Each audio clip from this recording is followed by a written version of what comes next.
Assalamualaikum warahmatullahi wabarakatuh. Terima kasih untuk kedatangannya pagi ini. Alhamdulillah kita semua sehat di sini. Salam sejahtera untuk kita semua. Kali ini saya akan menjelaskan tentang bagaimana kita membangun perpustakaan yang nanti diminati oleh banyak orang, terutama untuk anak-anak. Baiklah, ini library live ya. Ini semua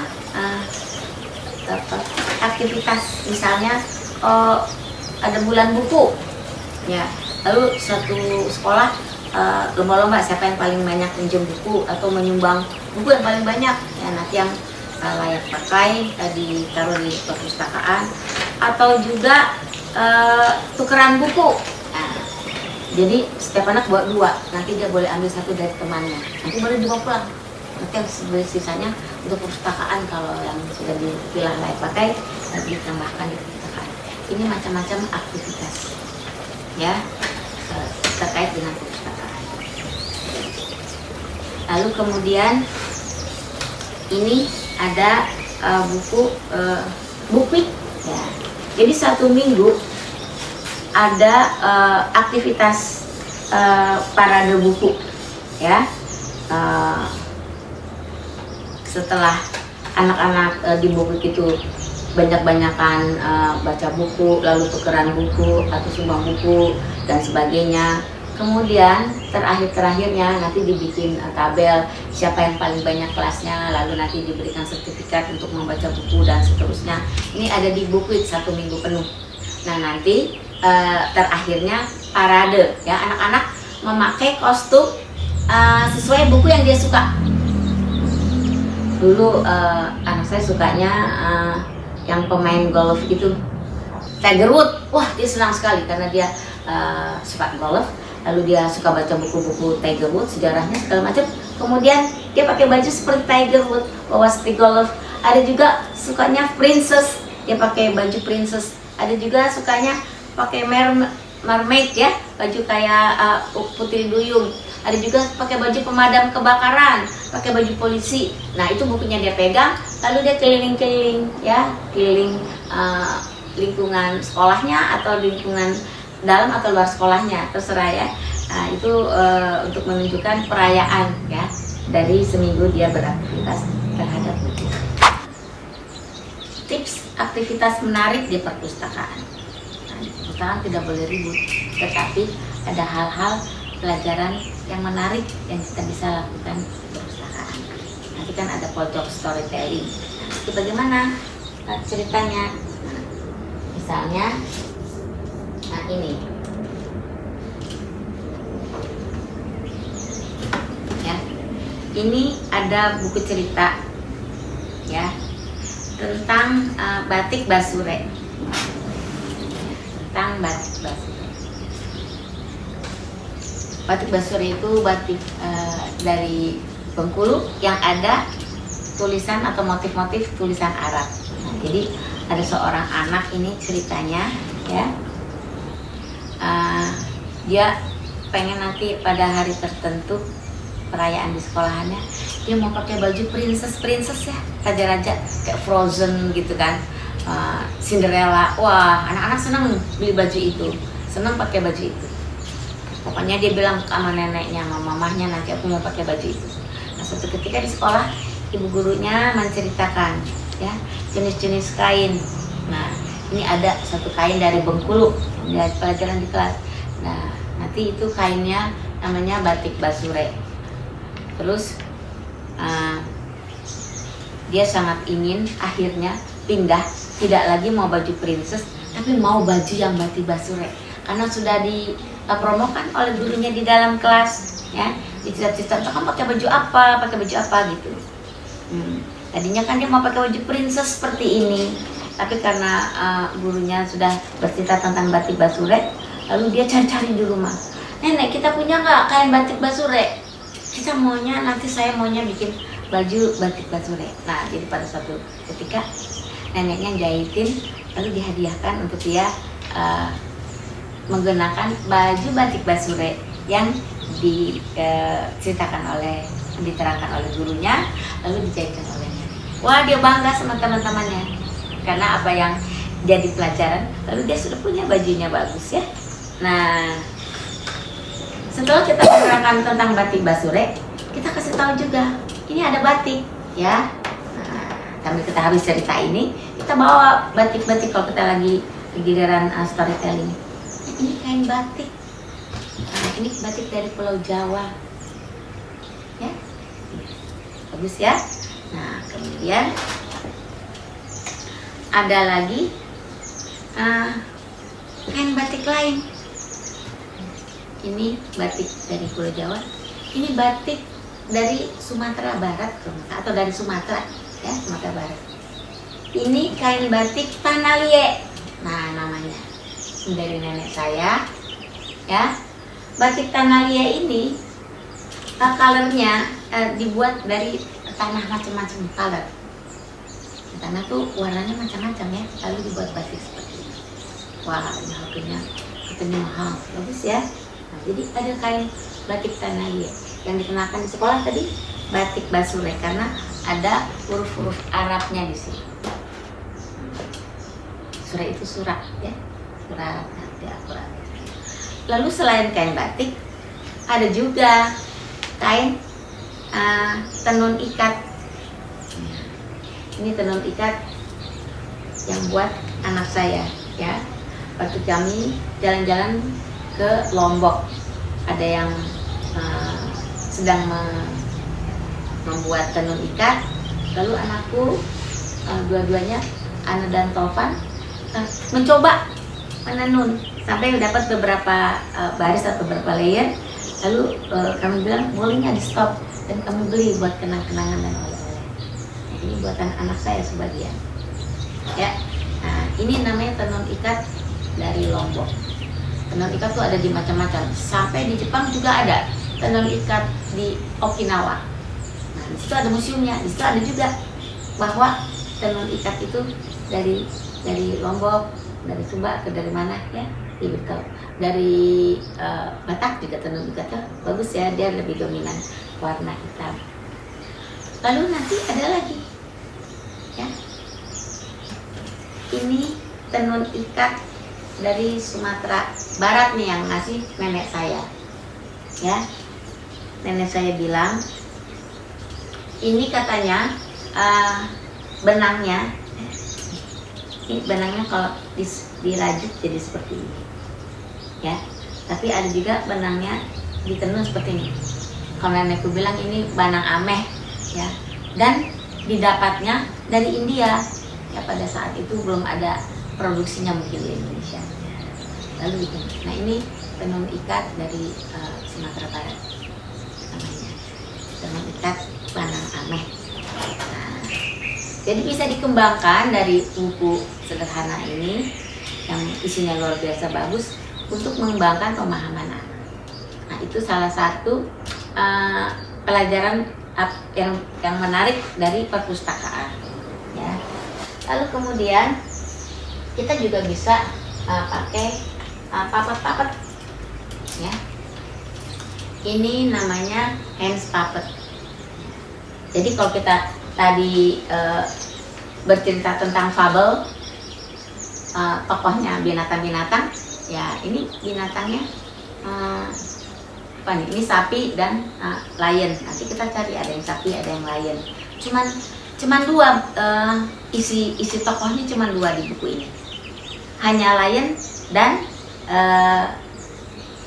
kerbau.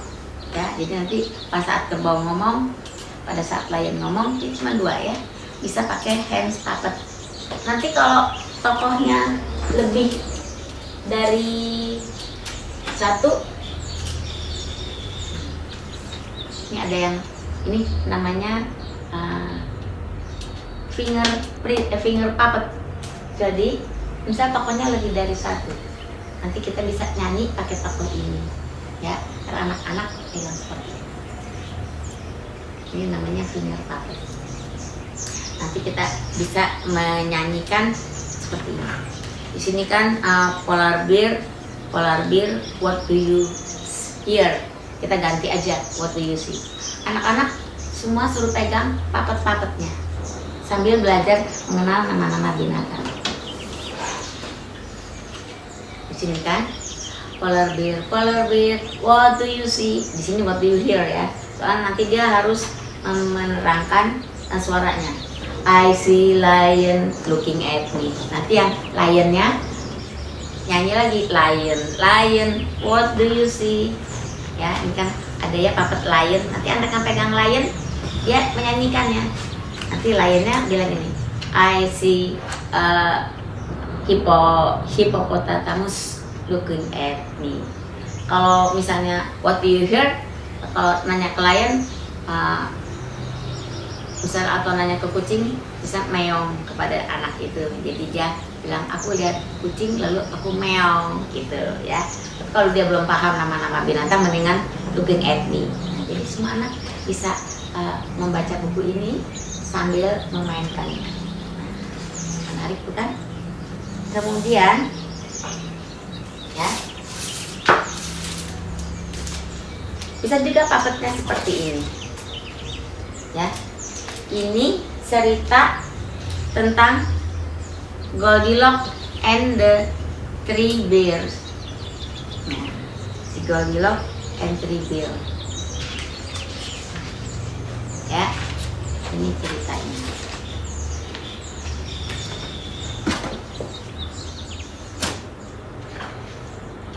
Jadi di tengah hutan ya, ada bapak bear, ada ibu bear, ada anak bear.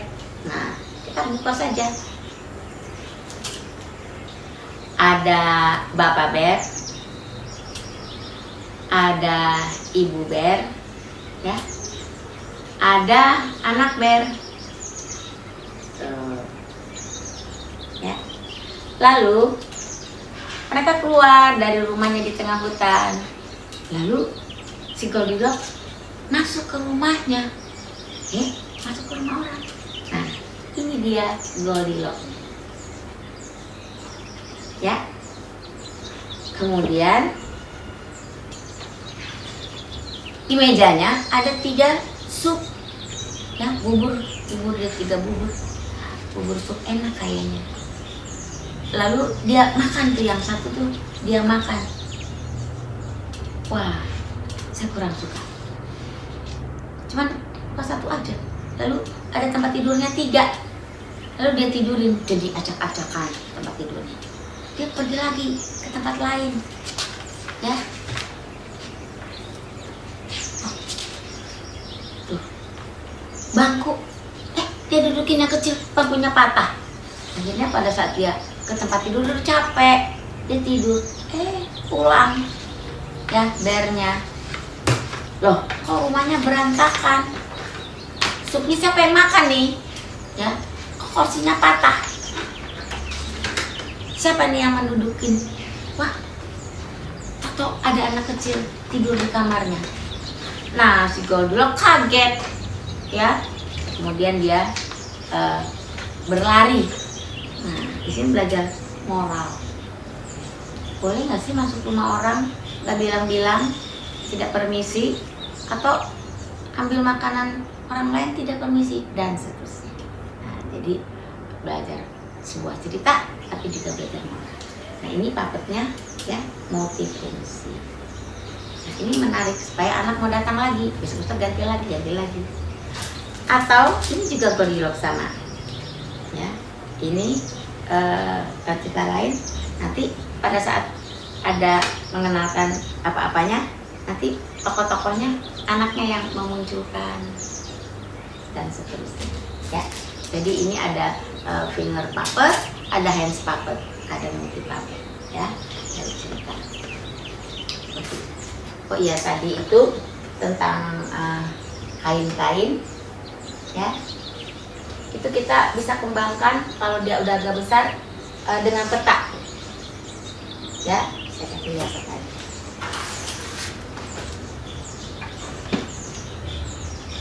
Atau tadi belajar tentang pensil, ya. Hutan pensilnya itu, hutan kayunya, kayu apa yang bagus? di sini ada, ya. Oh, ini pulau Indonesia, Sumatera itu di sebelah sini dan seterusnya. Ini kalau udah SD, ya. Jadi sekalian menerangkan tentang peta. Juga bisa kita kaitkan dengan globe makin tinggi lagi, bahwa tadinya sebenarnya dunia itu bulat dan kita ada di mana, lalu Sumatera Barat ada di mana, dan seterusnya. Kalau lebih detail ini, lalu di situ ada binatang apa saja di daerah tersebut, dan seterusnya, ya. Nah,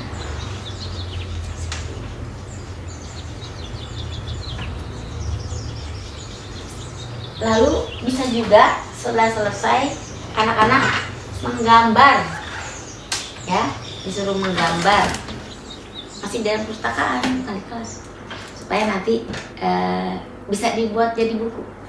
Nah, ini ada anak namanya Zahra, ya, dia kelas 2 SD udah bisa bikin buku ini, sederhana sekali, ya. Ini dimana dia bikin bukunya nggak mau diwarnai, padahal sudah ada pensil warna. Ini rumahnya, lalu dia kemudian punya adik, ya, sederhana. Lalu adiknya disayangin mamanya. Kemudian, ya, nah, adiknya lahirnya bulan Juni, dia tandain tanggal 8, gitu, ya. Dan ini Zahra yang 2 tahun itu gambar adiknya merangkak, lalu sudah bisa berdiri, gitu cukup. Ini halamannya 11, ya, tapi pada gambarnya cuma 5. Tapi kita cerdik, ya, kita buatkan jadi buku, sehingga dia mau bikin buku lagi, Ini anak kelas 2 SD. Jadi kita boleh taruh seperti ini, pojok tertentu tidak berisik, ya, tidak mengganggu perpustakaan. Tapi kan sudah pernah belajar tentang adik kecil dan sebagainya, baca dari buku-buku, lalu dia suruh menulis seperti itu. Ini pelajaran menarik atau aktivitas-aktivitas menarik di perpustakaan. Satu lagi, ini ada dari Jepang.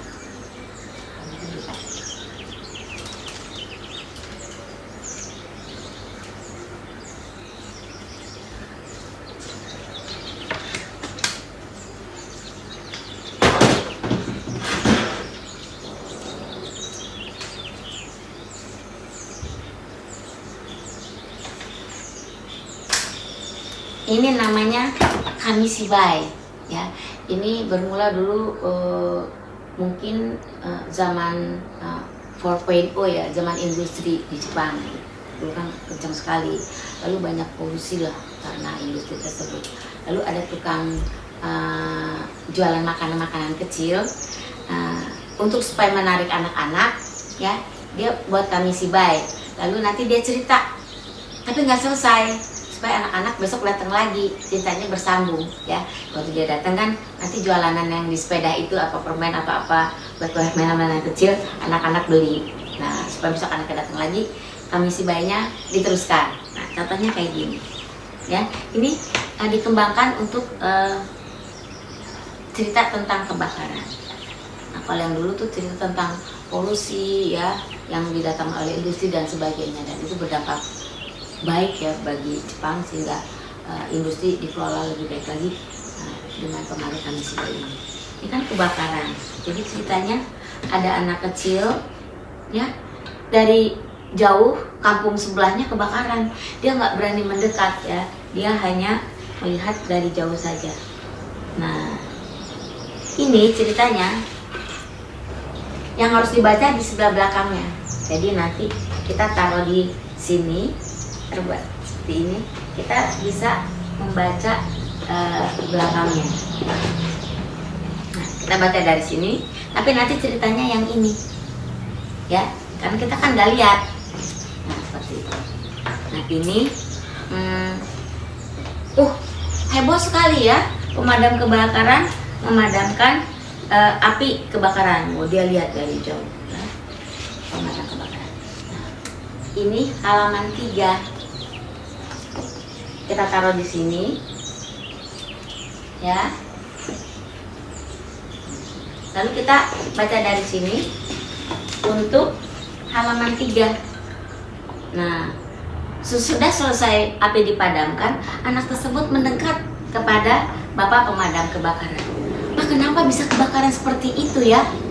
Dan bapak hebat, bisa memadamkannya dengan baik. Nah, lalu bapak pemadam kebakaran itu memberikan buku, ya. Kalau di Jepang itu untuk pengangkut sampah pun ada buku. Untuk anak kecil kalau tertarik dia kasih bukunya. Nah, ini dikasih buku juga sama, ya. Nah, gini loh, kalau kebakaran tuh sebabnya seperti ini dan sebagainya dan sebagainya. Lalu dibawalah buku itu oleh anaknya ke rumahnya. Ini untuk lembar 4 ada di sini. Kita tinggal taruh sini, kita duduk di belakangnya, kita tidak lihat, tapi kita bisa tahu untuk membacakan lembar yang di depan kami si bayi ini. Ya, tuh.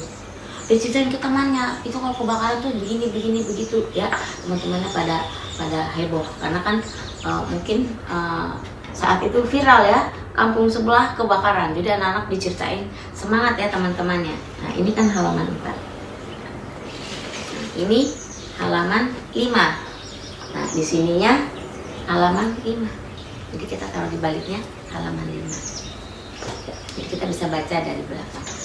Wah, ternyata kebakaran itu ya karena kita taruh tisu atau kain-kain dekat kompor, atau taruh minyak tanah, atau taruh gas dan sebagainya, ya. Atau kalau kita masak belebar-belebar, diem-diem aja, akhirnya apinya berkobar-kobar nggak jelas. Dan kalau mau masak sebaiknya jendelanya dibuka. Jadi kalau gasnya bocor, insya Allah keluar itu ya gasnya. Nah, atau juga akibat listrik tuh, ya. Akibat listrik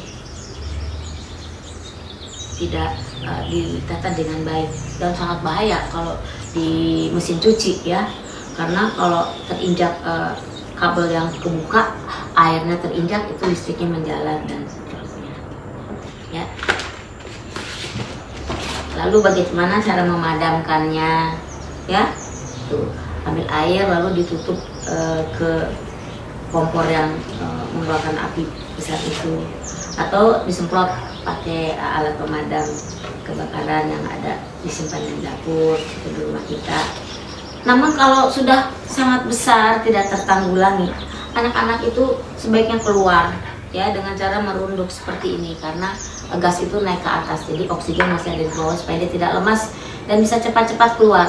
Kalau sudah melewati ruangan tertentu, tutup yang paling belakang sehingga gasnya nggak atau asapnya tidak terlalu menyebar ke tempat dia akan berlari keluar, ya. Nah, lalu sampai luar itu harus berteriak, ya, supaya tetangga menolong. Nah, kemudian anak-anak membuat signage, ya, jadi gambar untuk mengingatkan supaya kalau di kamar dapur atau di ruang dapur atau apa tidak bermain dengan api, ya, atau main korek api, main lilin. Itu seringkali main lilin di kasur, ya, itu kebakaran. Nah, jadi kurang lebih seperti itu, ya, anak-anak membuat poster lalu ditempel. Nah, ini namanya kami si bayi. Jadi itu beberapa contoh aktivitas menarik di perpustakaan. Nanti ibu bapak sekalian bisa mengembangkannya lebih bagus lagi. Tapi yang penting jangan sampai membuat kegaduhan di dalam perpustakaan. Demikian penjelasan saya mengenai cara mudah dan menyenangkan menarik anak, terutama untuk senang datang ke perpustakaan. Wassalamualaikum warahmatullahi wabarakatuh.